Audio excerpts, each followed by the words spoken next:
Dios les bendiga, hermanos, en una clase más este domingo, ¿verdad? Estaremos iniciando el mes de agosto, este domingo 2 de agosto, que representa, ¿verdad?, el inicio de un nuevo mes. Vamos a entrar en un nuevo tema. De hecho, el tema se inició desde la semana pasada, pero no pudimos compartir esa clase. Se tituló El Cristo Glorificado y hablaba como una introducción al libro de Apocalipsis, porque esta nueva serie se va a basar en el libro de Apocalipsis. Entonces, Apocalipsis es un libro muy complejo, es muy importante en la Biblia, es toda la revelación, ¿verdad? Ya en su conclusión. Y como se le dio al apóstol Juan en el Nuevo Testamento, entonces viene mucho mejor explicada, ¿verdad? Hay que recordar que estas visiones son un conjunto de visiones que ya se habían llevado a cabo desde el pasado entre los profetas, ¿verdad? Muchos de ellos hablaron de todas estas visiones, incluyendo a Daniel, a Ezequiel, a Zacarías, ¿verdad? De los que hace mucha mención o que se asemeja, ¿verdad? A lo que va a hablar Apocalipsis y todas las visiones que tuvo el apóstol Juan. Hay que entender que este libro se inspiró durante el apreso en la isla de Patmos de Juan el Amado o Juan el Apóstol de Jesús. La tradición nos dice que él fue quien escribió esta carta estando preso, ¿verdad? Hay muchas cosas que se dejan saber, hay unas que no se saben con exactitud, como por ejemplo, sabemos que Juan fue el único de los apóstoles que no murió en martirio. Quiere decir que no lo mataron. Am, Él fue el único, ¿verdad?, que vivió hasta su vejez. Algunos pensaron que incluso no murió. Entonces hay yo le voy a manejar todas las situaciones y tanto lo que es am, tanto lo que realmente tiene registro histórico como lo que no lo tiene, como la tradición, ¿verdad?, de lo que se dijo que sucedió. Los primeros seguidores, ¿verdad?, entre ellos Policarpo, entre ellos Eusebio, muchos de los primeros cristianos, ¿verdad?, que, que nos hablaron acerca de estas historias, ¿verdad?, que sucedieron con los apóstoles, ya que no todas quedaron narradas. Todo lo que usted sepa de la muerte de los apóstoles, excepto la de Santiago, en su mayoría todas son solamente la tradición, ¿verdad? Lo que la iglesia eh, recordó y recopiló a través de la historia, pero que no son parte de la Biblia, ¿sí? Entonces, tenemos que tener ese cuidado de entender eso. Ah, Se hicieron muchas mitologías en ese tiempo, muchos mitos, como por ejemplo uno de ellos que Juan nunca moriría, ¿verdad? Porque Jesucristo, cuando uno de sus apóstoles se acerca y le dice que qué iba a pasar con Juan, él le dice, a mí me gustaría que él quedara hasta que yo regresara. ¿Pero a ti qué? Le dijo, tú sígueme. Entonces desde ahí se corrió el rumor de que el apóstol nunca moriría. Pero el mismo Juan, quien hace alusión a esa historia, dice, pero él no dijo que no moriría, solamente que le gustaría que quedara hasta que él viviera, hasta que él regresara. Entonces no se sabe en realidad. Parte de la tradición nos dice que Juan fue a dar a Patmos porque el emperador romano trató de matarlo varias veces y nunca funcionó. Se cree, según la tradición, que lo metieron en una olla de aceite hirviendo y que no sufrió daño y que la gente se impresionó tanto y recordaron aquel mensaje de que el apóstol nunca moriría porque Jesús quería que permaneciera hasta que él regresara. Y de ahí se hizo una fama que en realidad el mismo Juan desmiente. Pero en realidad no sabemos, ¿verdad?, qué haya sucedido o hasta dónde Juan entendió las palabras que Jesucristo le dijo. Creer que Juan vive hasta ahorita, pues si lo vemos en un plano secular, pues se nos haría algo imposible, ¿verdad? Porque pues quiere decir que entonces tendríamos a un Juan que vive ahorita y que tiene más de 2000 años de edad. La otra opción también puede ser, ¿verdad? Que Jesucristo dijo solamente me gustaría, como dando a entender, a mí me gustaría que hubiera alguien que le recordara a la iglesia, ¿verdad? Hasta el día que yo venga, que esto es real. Ah, algunas otras historietas y mitologías han dicho que otros personajes han visto a Juan a través de la historia, pero en realidad no hay nada concreto, ¿verdad? La tradición nos dice que María, la madre de Jesús, vivía con Juan en, en lo que ahora se conoce como Turquía, ¿verdad? Y, y que si usted todavía viaja allá por aquellas regiones, allá por Turquía, por Estambul, dicen que te llevan a la casita donde vivía Juan y María, pero nuevamente solamente una tradición. Los seguidores de Juan solamente dicen que un día los mandó a predicar y que cuando regresaron él ya no lo encontraron más y nunca volvieron a saber de él. No hay un registro de que haya muerto como el de los otros apóstoles, ni siquiera una tradición que diga que haya muerto. Lo único que dicen es que él desapareció, ¿sí? Pero él cuidó a María tal y como se lo ordenó Jesús en la cruz, ¿verdad? Y la recibió en casa, dice la escritura, y sí, la recibió en casa y desde entonces Juan siempre veló por María. Hay que recordar, ¿verdad?, que tanto Juan como Jacobo, como Judas, eran hijos de Salomé, hermana de María. Quiere decir que ellos eran primos hermanos de Jesús. Entonces hay que entender eso, ¿sí? Para poder nosotros entender toda esta gama de información que no viene en la Biblia escrita y que solamente es la tradición. Ahora usted me puede decir, ¿qué tanto podemos confiar en la tradición con todo lo que nos va a decir? Bueno, pues tendríamos que confiar que realmente el Evangelio de Mateo es de Mateo, porque en realidad la firma no existe, ¿sí? Tendríamos que entender en realidad que la carta de Éfeso es para los efesios, porque Pablo nunca dijo que era para los efesios. Tendríamos que recopilar la carta a la Odisea, porque Pablo sí la escribió y la menciona y no es parte de la Biblia. Entonces hay muchas cosas, hermanos, ¿sí? Que como el libro de Jacer, como el libro de los ¿cuál es la palabra? El libro de Jacer, está el libro de los Macabeos y otros libros, ¿verdad? Que por tradición la misma Biblia los menciona, pero que en realidad no forman parte del canon de la Biblia. El libro de Enoc, ese es otro. El libro de Enoc es el más citado en todo el Nuevo Testamento y sin embargo no forma parte del canon de la Biblia. Eh, como les digo, el libro de Jacer a cada rato lo mencionaban en el Antiguo Testamento y sin embargo no es parte de la Biblia. También habla del libro de otros de otros profetas que existieron en ese tiempo. Los menciona la Biblia y no está esto escrito en el libro del vidente tal, y sin embargo no tenemos esos libros. Entonces sí es importante la tradición, ¿sí? Sí es importante la tradición, pero siempre y cuando no se salga del contexto bíblico. Tenemos que darle cierta veracidad de la Biblia, ¿sí?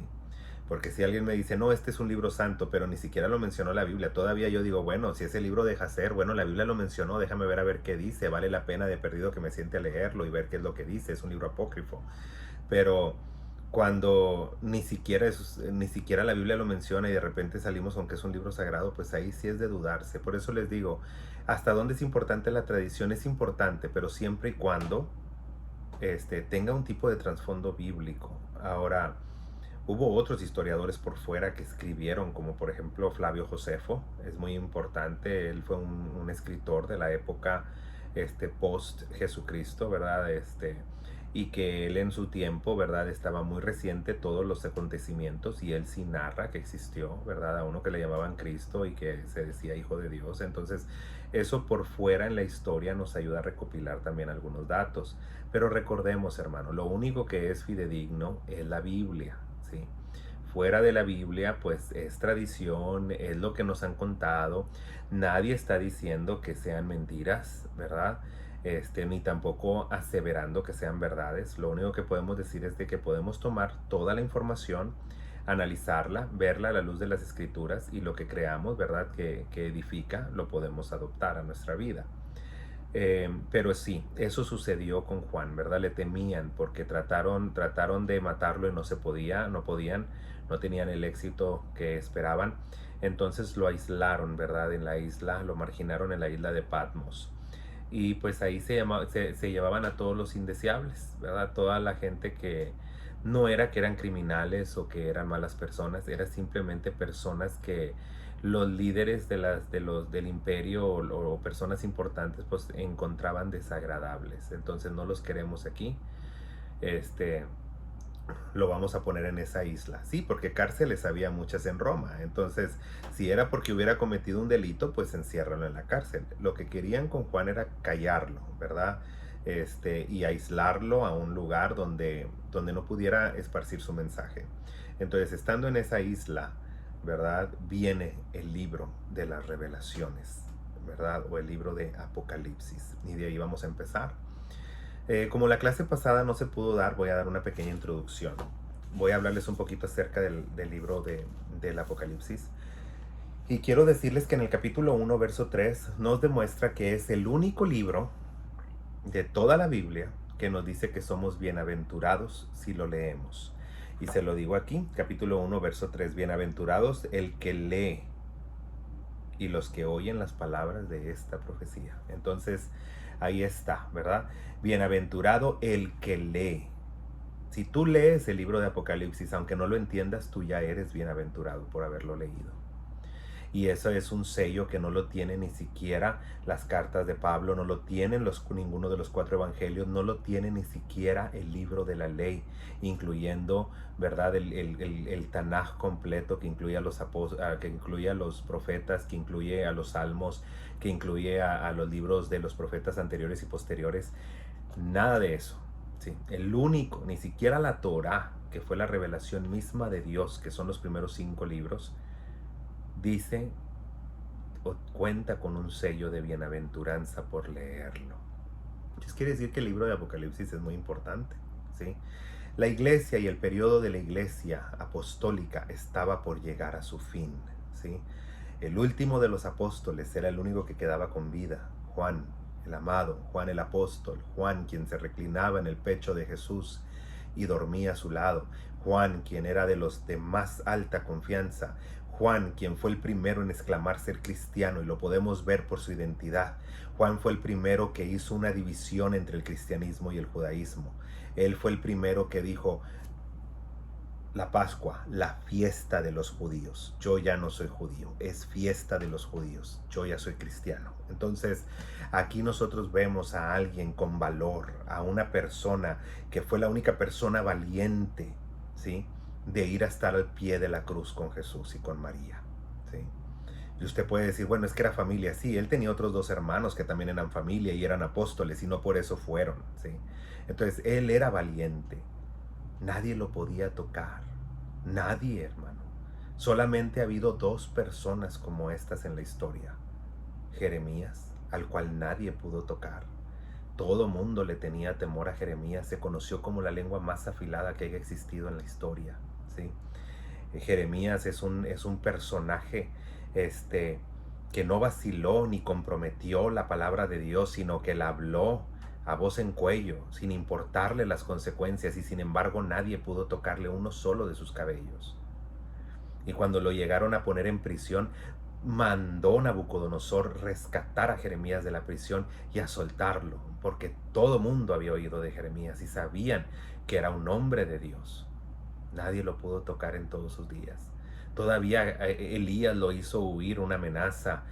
Vemos cómo Moisés también huyó de la presencia del faraón al principio, cuando huyó al desierto.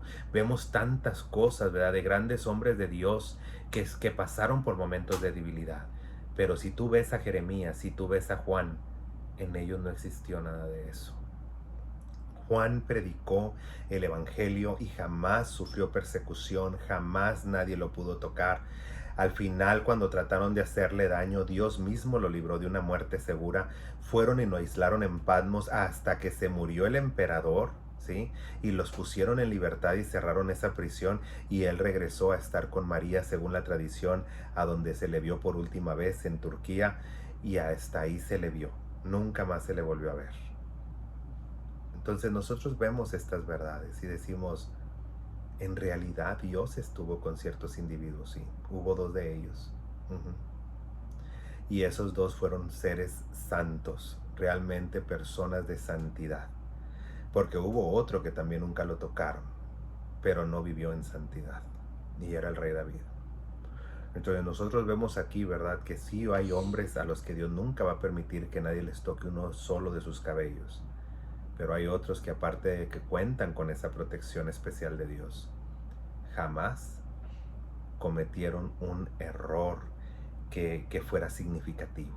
Sí, eran seres humanos, me imagino que cometían sus errores, pero hablando de significativos es algo que la Biblia hubiera dejado plasmado como un error, como algo que Dios vio con desagrado. Y de estas 2 personas no hay evidencia.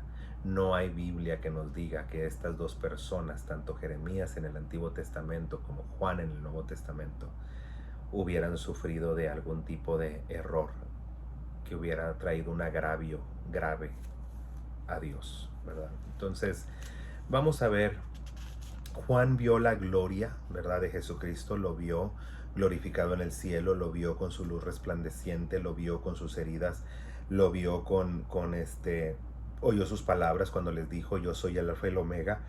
En realidad aquí dice, yo soy el alef y el tab, ¿sí? Está hablando, aquí se tradujo del griego, pero en realidad estaba diciendo, yo soy el principio y yo soy el fin. Escribe lo que ves a las iglesias y menciona 7 de ellas. A las iglesias que estaban en Asia, que es Éfeso, Esmirna, Pérgamo, Tiatira, Sardis, Filadelfia y Laodicea. En aquel entonces la iglesia no era como que, voy a la iglesia que está en tal cuadra o en tal calle, no. Aquí la iglesia era la ciudad, ¿sí? La ciudad, la iglesia que está en esa ciudad, la iglesia era una sola, ¿sí? Dios no decía las iglesias, como nosotros ahorita que si nos dicen, ¿a qué iglesia vas? Pues yo voy a Alfa y Omega. ¿Y tú a cuál otra vas? Yo no voy al Emanuel. ¿Y tú a cuál otra vas? Yo voy a Maná del Cielo. ¿Y tú a cuál otra vas? Yo voy a Restauración y Poder. ¿Y tú cuál vas? Yo voy a Iglesia Cristiana Restauración. Antes era, si hubiera escrito el apóstol, hubiera dicho, escribe a la iglesia de Laredo. Escribe a la iglesia de Laredo, Texas. No decía a las múltiples iglesias, no. Porque para Dios la iglesia es una, no es múltiple, es una.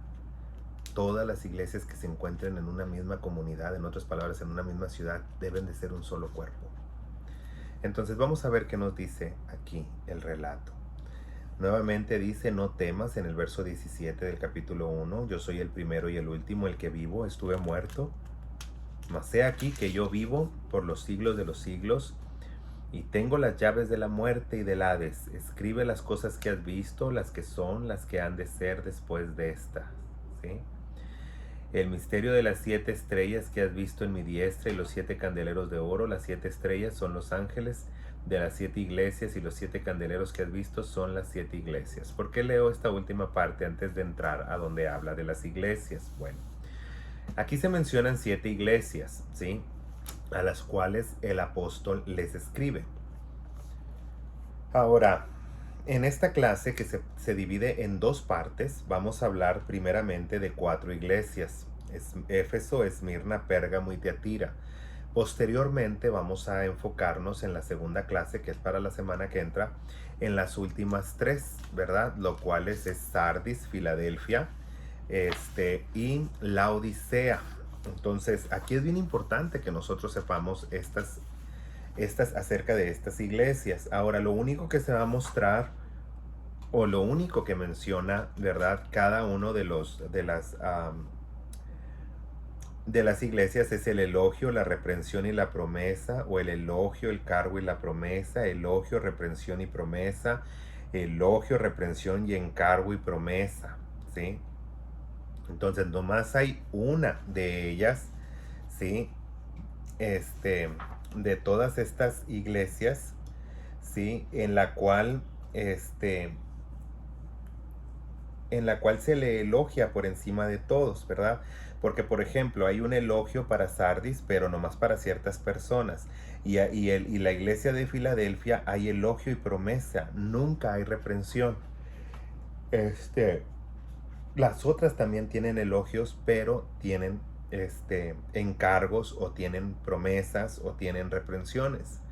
Entonces, de todas estas, de toda la lista, vemos nosotros que Filadelfia es una iglesia importante, una iglesia a la que se le da la oportunidad de, de poder probar que son dignos antes de que venga la calamidad. Entonces, ¿de qué se trata esto? Bueno, cuando usted lee acerca de estas iglesias, ¿verdad? Los mensajes de Cristo a las iglesias. Estas iglesias, hermanos, en realidad también hay otra doctrina, una enseñanza que nos asemeja nuevamente, hablamos de tradición. Nos asemeja a que cada una de estas iglesias representa un tiempo en la historia de la iglesia, o los 7 tiempos de la iglesia. Como por ejemplo, cuando usted estudia acerca de la historia de la iglesia, usted va a entender que la historia de la iglesia se divide en 7 periodos. Así como aquí hay 7 iglesias. Vemos que el último periodo, ¿verdad?, es el más difícil de todos. Entonces estos periodos tienen nombres, como por ejemplo la iglesia apostólica, ¿verdad? Después le sigue la iglesia perseguida, la iglesia imperial, la iglesia medieval, ¿sí?, la iglesia reformada, la iglesia moderna y la iglesia apóstata, ¿sí? Entonces nosotros vemos ahora, si lo queremos planificar, bueno, Éfeso representa a la iglesia apostólica.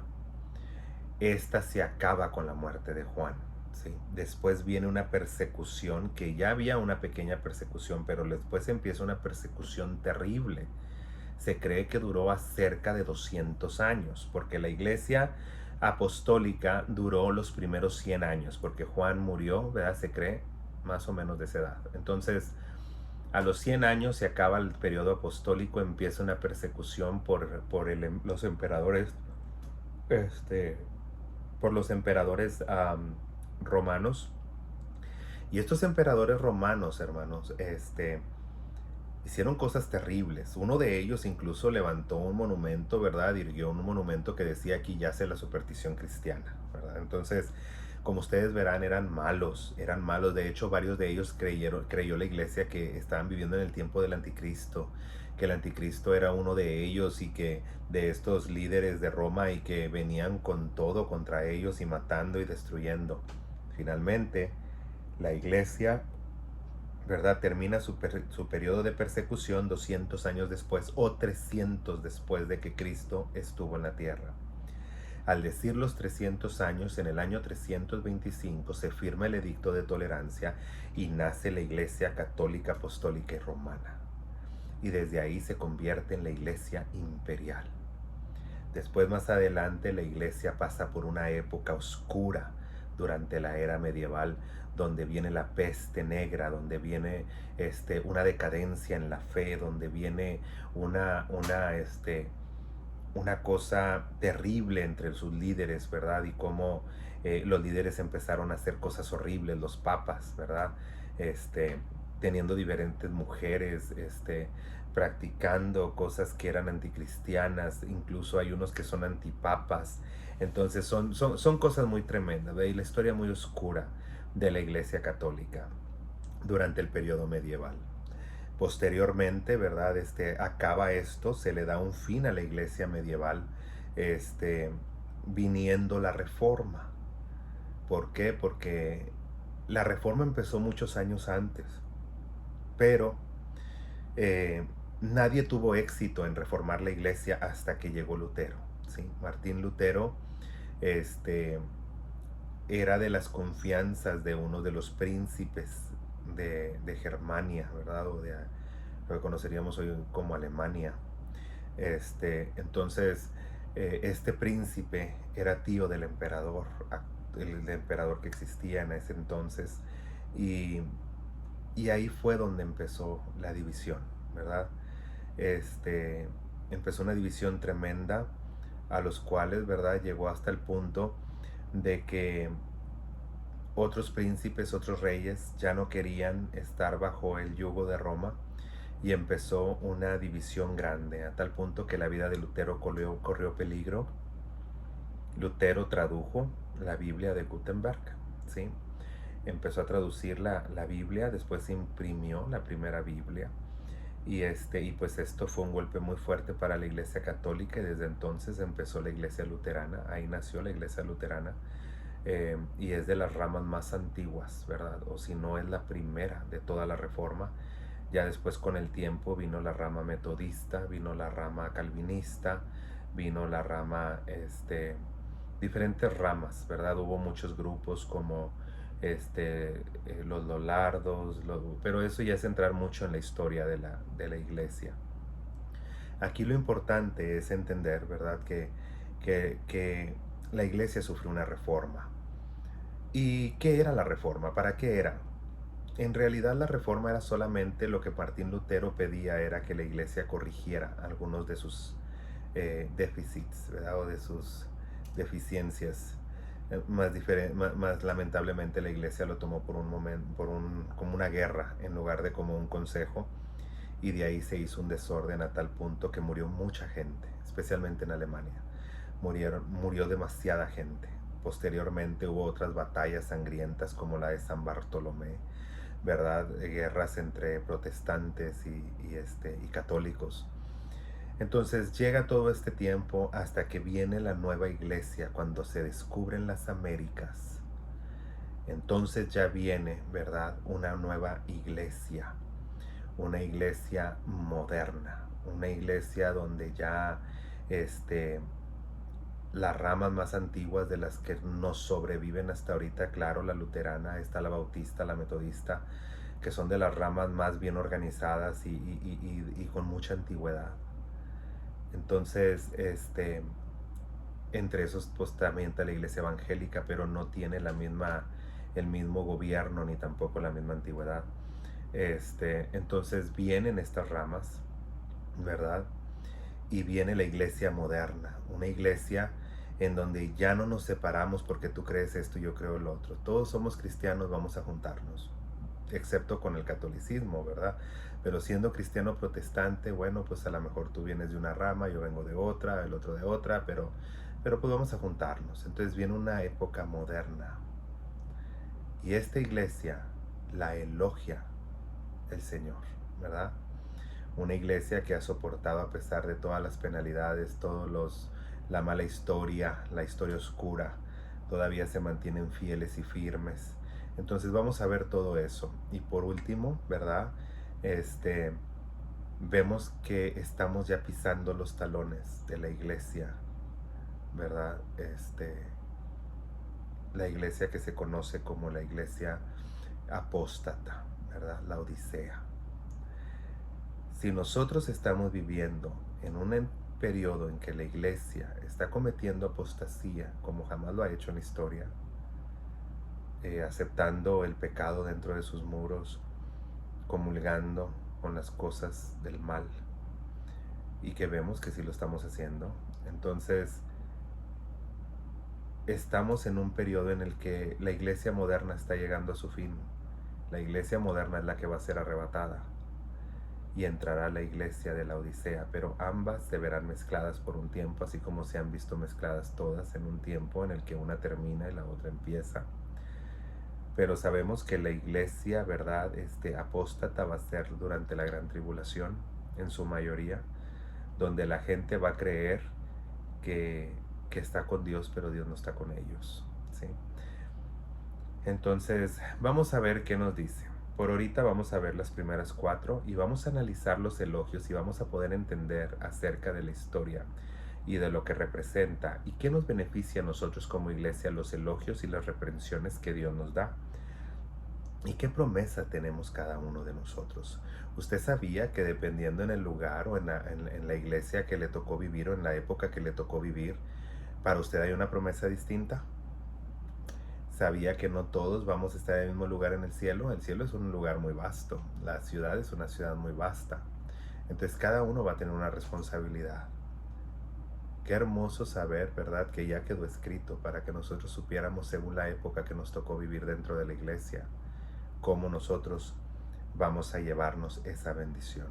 Bien, entonces final de la introducción y vamos a entrar en clase. Bien, la clase nos habla, en primer lugar de la clase, nos dice acerca de Éfeso, la primera iglesia.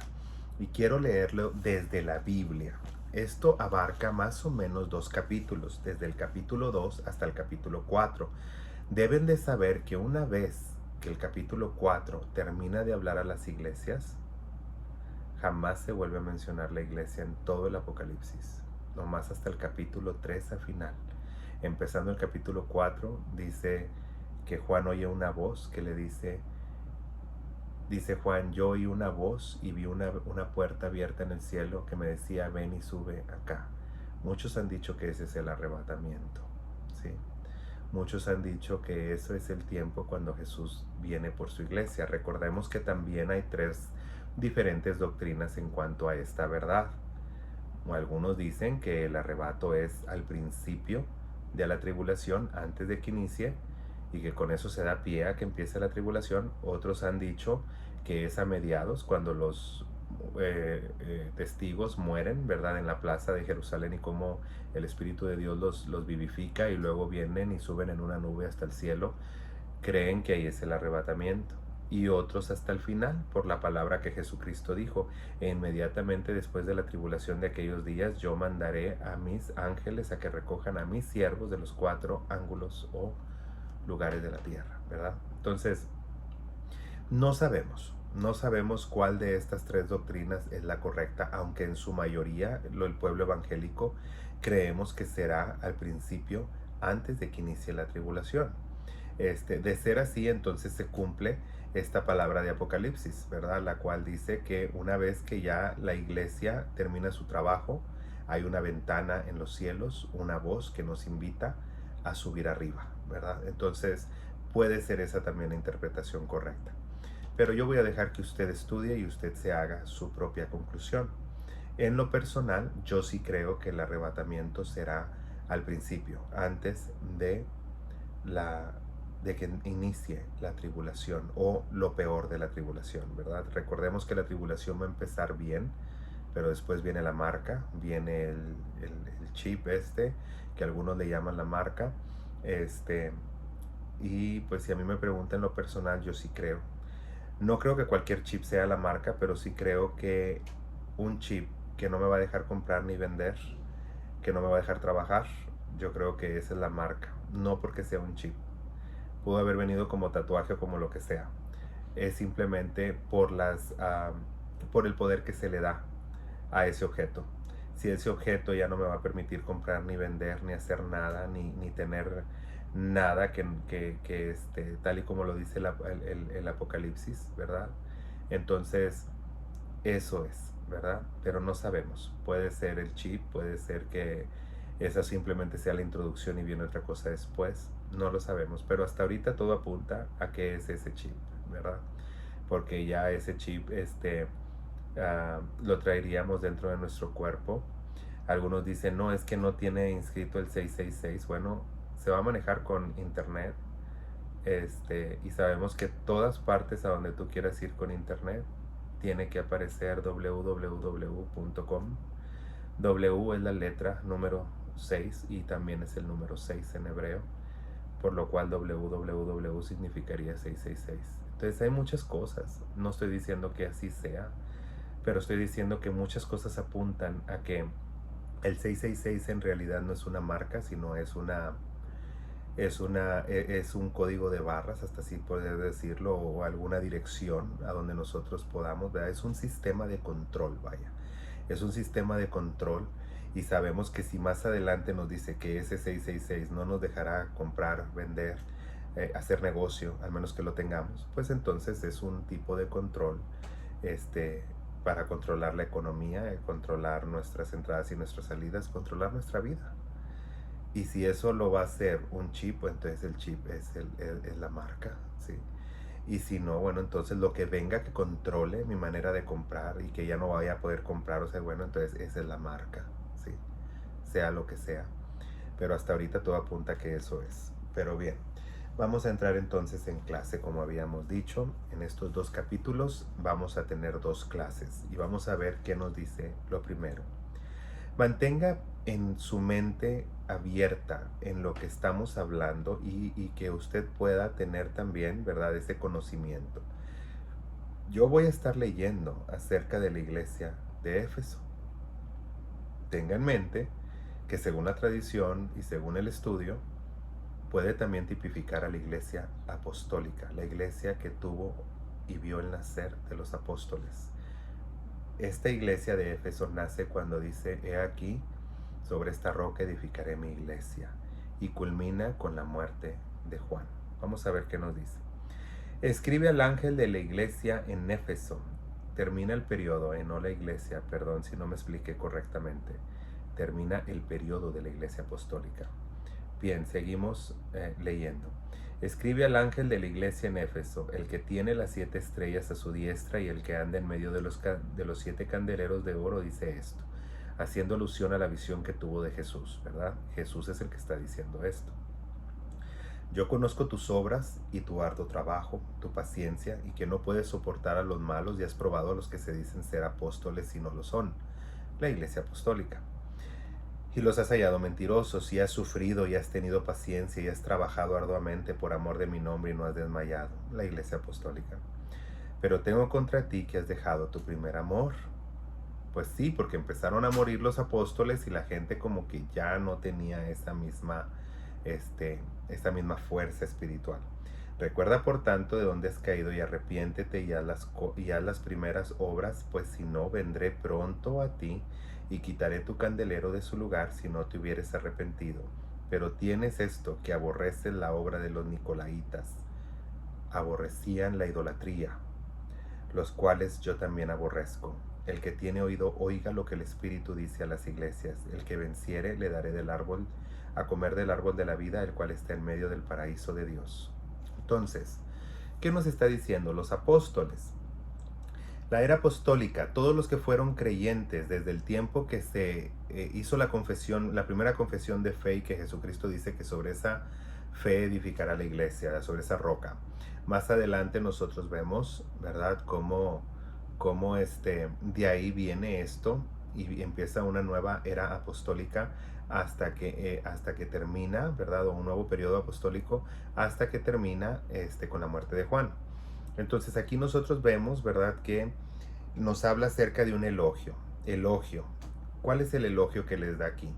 Que han probado ser a los que son apóstoles y no lo son, que los han hallado mentirosos, que han sufrido, que han tenido paciencia y trabajo por amor a su nombre y no han desmayado. Pero, ¿cuál es la reprensión? La reprensión es que tengo contra ti que has dejado tu primer amor, ¿verdad? Por lo pronto hay que arrepentirse y hacer. ¿Y cuál es la promesa? Si tú logras vencer, las personas que vivieron en esa época van a estar en el paraíso gozando de comer del árbol de la vida. ¿Sí? En otras palabras, ellos van a estar en una área donde más o menos vivieron Adán y Eva, pero en el ámbito espiritual. ¿Sí? En otras palabras, están viviendo en medio del Edén, ¿verdad? Del paraíso de Dios, donde está el árbol de la vida. Si ustedes recuerdan, en el tiempo de Adán y Eva, ¿verdad?, había un Edén mineral y había un Edén espiritual. El Edén mineral era aquí en la tierra, el Edén espiritual era en el paraíso, ¿sí? Entonces necesitamos nosotros entender esto. ¿Por qué? Porque ahí estaban el árbol de la ciencia del bien y el mal y el árbol de la vida. Entonces ellos van a ir a dar a este lugar, ¿verdad? Por eso yo les digo, la ciudad de Jerusalén, la nueva ciudad de Jerusalén es muy vasta, es muy amplia y muy grande. También vemos como el territorio que nosotros llamamos cielo es muy amplio y muy grande, ¿sí? Bien. Vamos a ver qué le dice a la segunda iglesia. La iglesia de Esmirna, lo que conoceríamos también como la iglesia perseguida, los que sufrieron, los mártires. Vamos a ver qué nos dice aquí. Escribe al ángel de la iglesia en Esmirna, el primero y el postrero, el que estuvo muerto y vivió, dice esto. Sigue siendo Jesucristo. Yo conozco tus obras y tu tribulación. Ahí les está dando a entender, ¿verdad?, por su persecución. Tu pobreza, pero que eres rico, y la blasfemia de los que se dicen ser judíos y no lo son, sino sinagoga de Satanás. ¿Por qué decía esto? porque en ese tiempo había, ¿verdad?, cristianos que andaban buscando casas de los judíos, porque la mayoría de los primeros cristianos habían sido judíos. Entonces todos estos salían, andaban huyendo, ¿verdad?, por todos lados. Y ellos, como veían a los judíos como sus hermanos, esperaban ayuda de ellos, pero no les daban esa ayuda. Y muchos les tendían trampas para que los pescaran los gobiernos y los mataran, ¿verdad?, el emperador. Este, Otros también, ¿verdad?, se hacían llamar judíos, pero en realidad eran practicantes de artes oscuras, negras. Esto se veía mucho en Roma. En Roma había mucho satanismo, ¿verdad? Había mucha prostitución, había mucha degradación, había todo tipo de pecado sexual, incluso el infanticidio, la pedofilia, todas esas cosas, ¿verdad?, que la iglesia erradicó y que ahora podemos ver que por la debilidad de la iglesia están regresando. Hay gente que desea que vuelva eh, este, el bestialismo, que venga la pedofilia, que venga todo eso, ¿verdad?, que la iglesia erradicó del gobierno, ¿verdad?, o del imperio romano. Bien. Y dice aquí: no temas en nada por lo que vas a padecer. He aquí, el diablo echará a alguno de vosotros a la cárcel. Ahí viene la persecución. Para que seáis probados, y tendréis tribulación por 10 días. La palabra 10 en realidad no es que sean 10 días hábiles, sino que 10 días habla de 10 porque 10 representa prueba en el judío, ¿sí? Por eso es que cuando dicen del diezmo, probadme ahora en esto. El 10 significa tentación. Por eso dice la Biblia: no tentarás al Señor tu Dios. La única vez que Dios te dice tiéntame en esto es por el diezmo, ¿sí? Pero claro que pues de esa enseñanza los cristianos modernos van a hacer un escándalo porque dicen que no creen en eso. Yo la verdad no voy a entrar en ningún debate. El que diezme, que lo haga de corazón y que lo haga porque lo quiere hacer, ¿verdad? Y el que no, pues que no lo haga, ¿verdad? Está en su libertad, porque yo no voy a entrar en debates si eso es algo del Antiguo Testamento, del Nuevo Testamento. No es ni del Antiguo ni del Nuevo. Moisés diezmó de su corazón. No había ninguna imposición. También todos los hijos de Israel, pero Abraham fue el que diezmó primero y lo hizo de corazón, ¿sí? Él lo hizo de corazón. Dice que él trajo todos los diezmos a Melquisedec, ¿sí?, el sacerdote de Salem. Y no lo obligaron, nadie le dijo: oye, y tú tienes que dar la 10ª parte de todo lo que recogiste. Nadie le dijo nada. Él diezmó de corazón. Desde la antigüedad ofrecían holocaustos, que también era el diezmo de lo que recogían, como lo hacía Abel, como lo hacía Noé, como lo hacían todos los antepasados. Pero ahora, como el diezmo, y yo lo entiendo, hay muchos líderes que han abusado de eso, han hecho mercadotecnia, han hecho, perdón, mercadotecnia es la palabra equivocada, han hecho mercadería, ¿verdad? Han hecho tanta tontería con el dinero, y los vemos despilfarrando ellos y los hijos de los pastores, y es un asco, esa es la palabra. Entonces, la gente se ha decepcionado. Pero no quiere decir que no hay una bendición detrás de diezmar. No quiere decir que el diezmo dejó de existir nada más porque la mayoría, ¿sí?, o porque tú no lo quieras dar, o porque el otro no la quiera dar. Yo te voy a ser sincero. Mi familia y yo diezmamos de toda la vida. Somos cristianos de toda la vida. Y ese fue el éxito del negocio que Dios nos ha dado. Nosotros diezmamos de nuestro negocio, diezmamos de nuestros sueldos. Y eso es una bendición que no se acaba. Yo quisiera, a veces, yo le digo: Señor, ahorita está la pandemia, nadie tiene trabajo y yo estoy buscando trabajadores porque no me doy abasto. La iglesia, el negocio de nuestra familia nació hace 25 años. La iglesia que nosotros tenemos tiene 7 años. Y a nuestros feligreses, ¿verdad?, a nuestros hermanos en Cristo, nuestro pastor, que es mi papá, ¿verdad?, les ha enseñado: sí, hay una bendición detrás de diezmar y de ofrendar, pero no es necesaria. O sea, si ustedes no lo quieren hacer, no lo hagan. La iglesia siempre va a haber alguien que va a dar. Por muchos años, esa iglesia se estuvo manteniendo con los recursos de nuestro negocio familiar. Tenemos poco tiempo de que ya la iglesia, con las donaciones que hacen las personas, se sostiene a sí misma, pero nada más para sostenerse a sí misma. Entonces, ¿por qué lo digo? No porque me jacte de esto, sino porque no todos vivimos de los diezmos, no todas las familias pastorales vivimos de los diezmos, no todas las familias del pastor abusan de la gente. Hay pastores buenos todavía que no han abusado de nadie, hay pastores que son íntegros. El diezmo sigue siendo una bendición, yo lo sigo haciendo y yo estoy, bueno, el Señor sabe que nos ha bendecido de más. Entonces, en realidad no, es una mentira, ¿verdad? Tanto como es mentira que diezmar es obligatorio, como es mentira, ¿verdad? Que tú no tienes que diezmar. El diezmo es algo que nace del corazón, ¿sí? Es algo que viene de Dios a tu corazón. Y si tú lo das, las ventanas de los cielos se van a seguir abriendo y vas a tener bendición hasta que sobre y abunde, porque las promesas de Dios son para siempre. No podemos tomar del Antiguo Testamento lo que se nos da la gana para poder acomodar nuestra fe y lo que no nos gusta lo dejamos atrás. No. Lo único que no tenemos del Antiguo Testamento es que ya no hacemos sacrificios. ¿Sí? Ya nosotros no hacemos sacrificios porque Cristo lo hizo una vez y para siempre y de acuerdo al orden de los sacrificios lo hizo.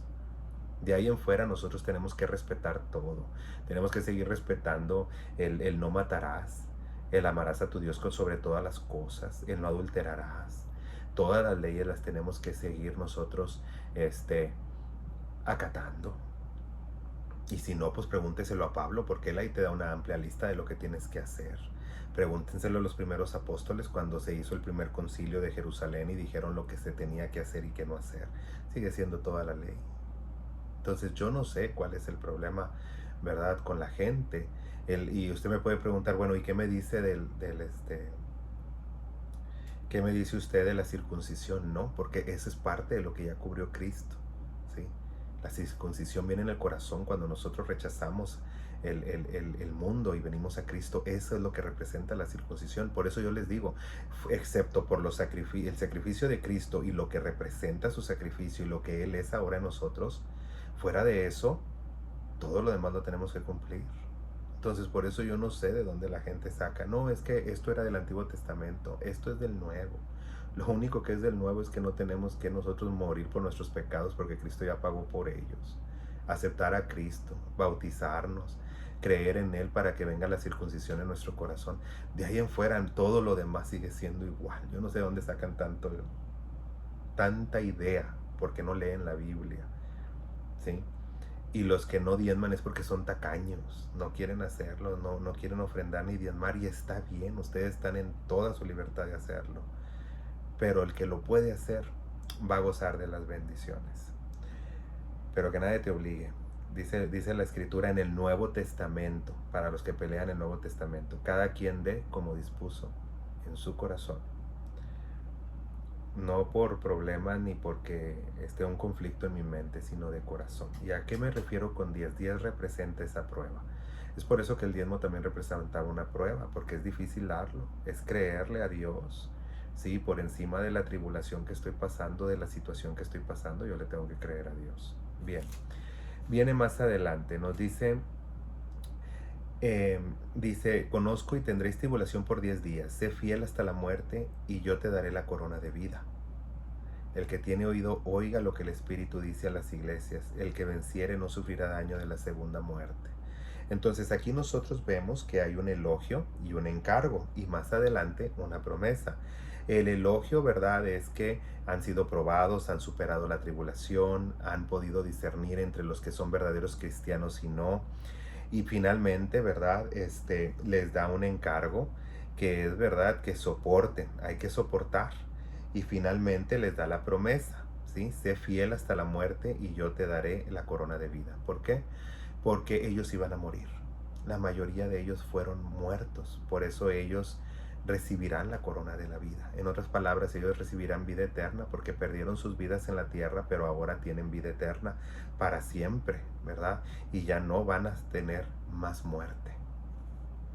Siguiente, vamos a la iglesia de Pérgamo, ¿verdad? Donde nos dice la iglesia de Pérgamo, Este, em, en el verso 12 del capítulo 2, si gustan ir conmigo.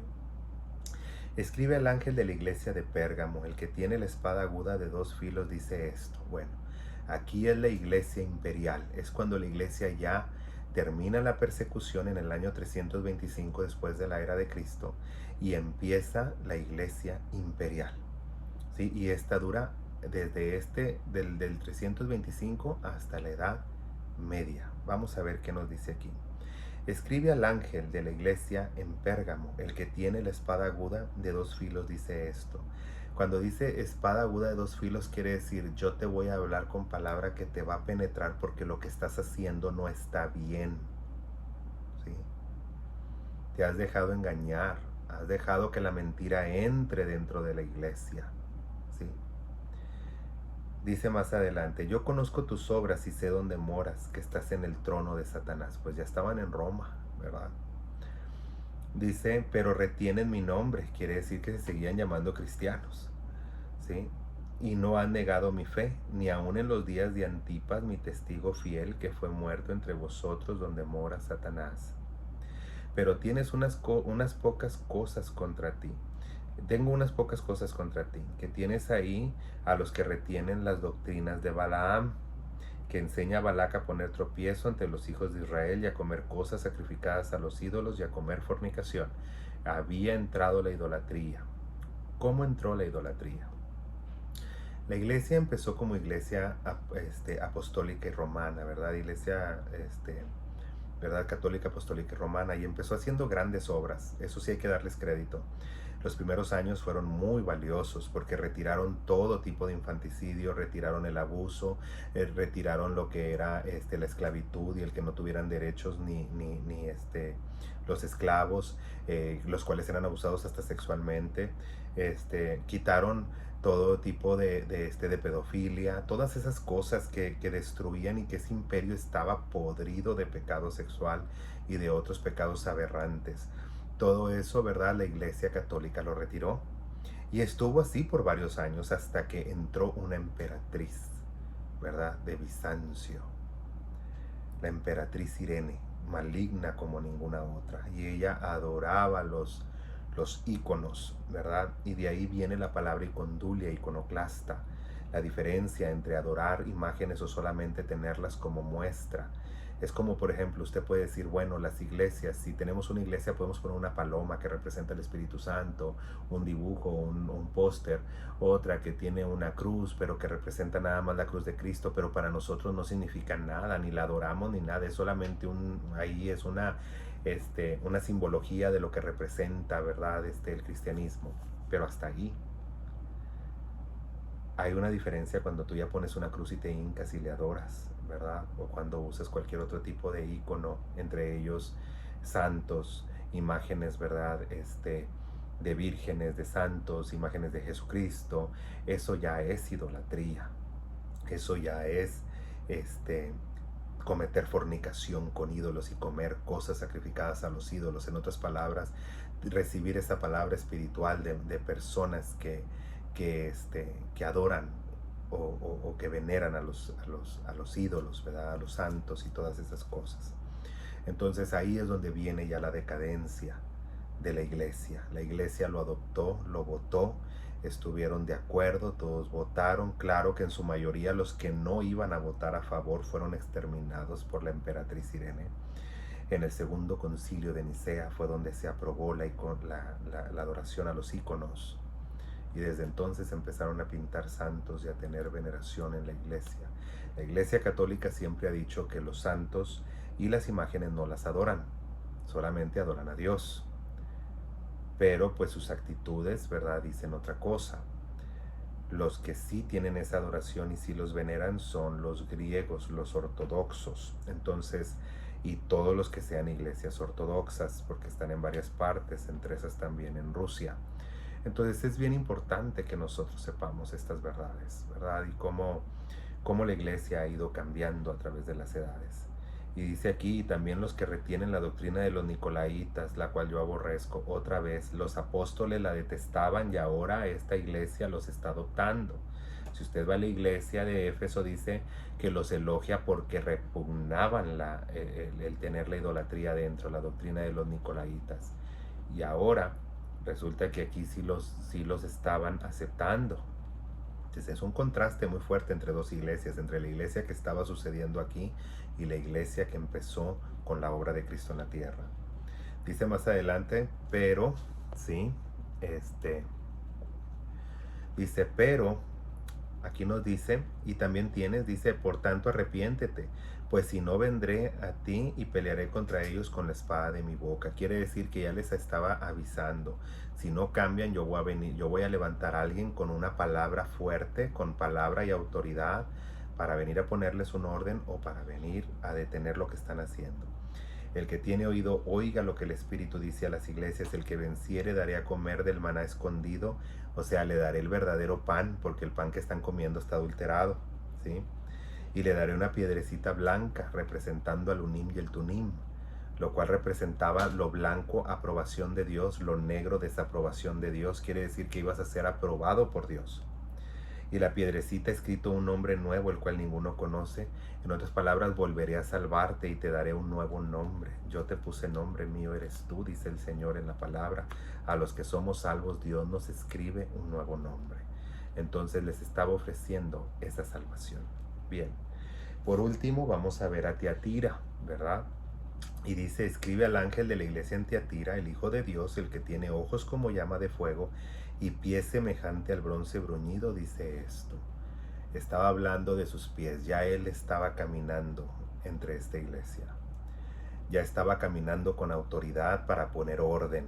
Está hablando a la iglesia a la iglesia medieval, ¿verdad? La iglesia medieval, la cual, ¿verdad? Dios trajo un juicio, aventó a la iglesia un juicio porque no quiso dejar la idolatría, no quiso cambiar sus hábitos, no quiso regresar a su primer amor, porque cuando ellos empezaron, cuando la iglesia católica empezó, hizo grandes cosas buenas, cosas que cambiaron y transformaron al mundo. Y sin embargo, ahora estaban cayendo en estos mismos errores del pasado. Y fíjese lo que dice ahora el verso 18.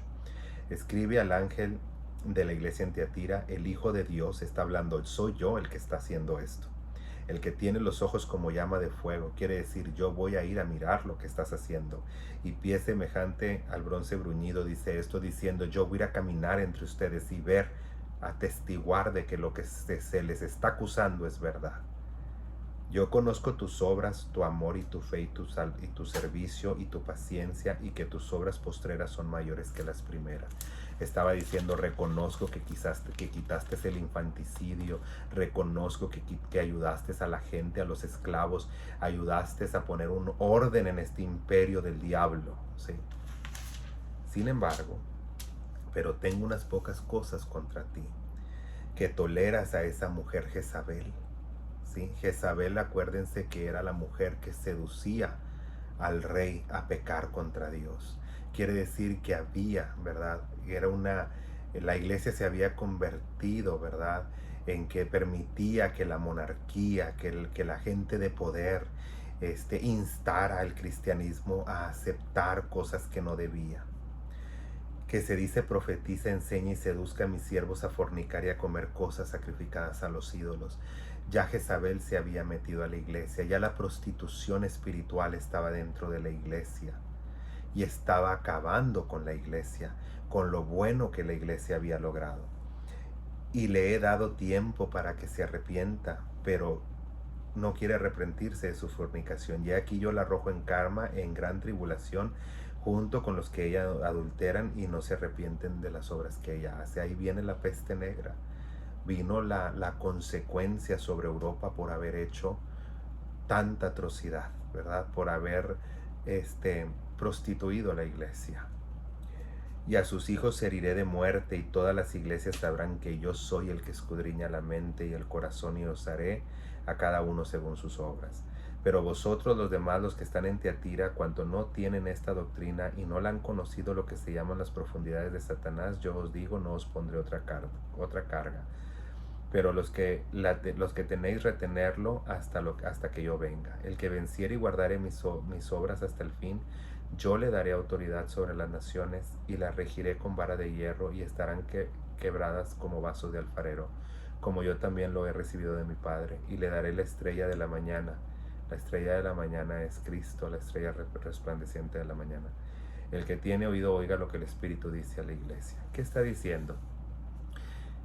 He visto, ¿verdad?, cómo te estás otra vez decayendo y estás volviendo a como era antes, ¿verdad? A como el imperio inició. Vistes todas esas atrocidades, las cambiaste y ahora otra vez vuelves a lo mismo.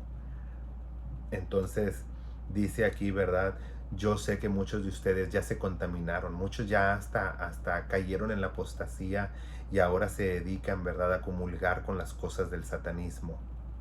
Mas sin embargo, dice la Biblia, el que venciere y guardare todas estas cosas, yo les daré las naciones para que las rijan con vara de hierro. Le estaba prometiendo a la iglesia, yo te daré no nomás a Europa, te voy a dar a todas las naciones.